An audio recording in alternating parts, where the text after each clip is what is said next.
Shirin shahrida o'zbek tiliga davlat tili maqomi berilgan kun munosabati bilan bayram tadbiri bo'lib o'tdi.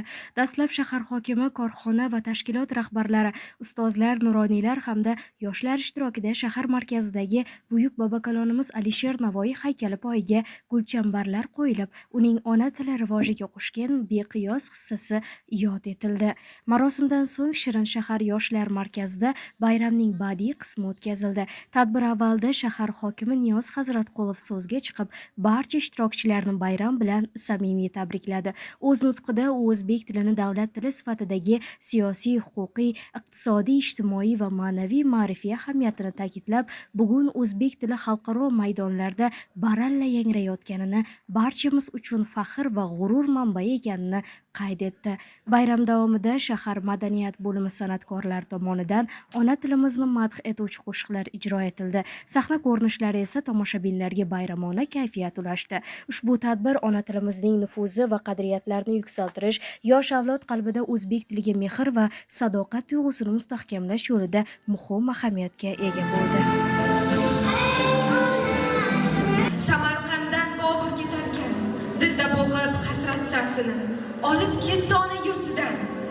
Ona tilim birgina seni.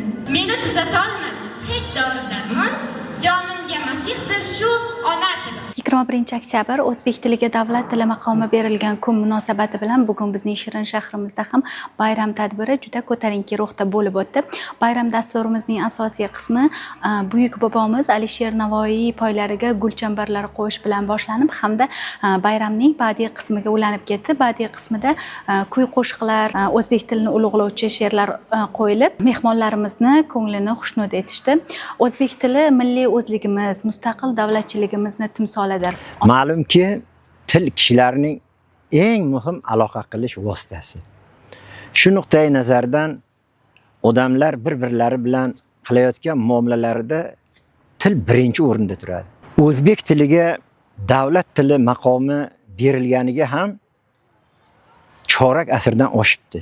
1989-yil 21-oktyabrda davlat tili maqomiga erishgan tilimiz ayni paytda yangi taraqqiyot bosqichida ketyapti.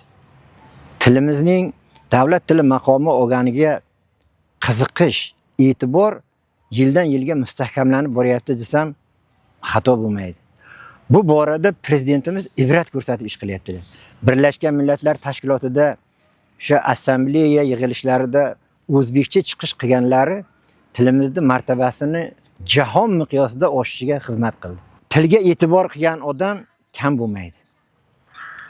Bu davlat miqyosida e'tibor berilishi esa tilni taraqqiyotini belgilab beradi. Men shu narsadan xursandman, faxrlanaman.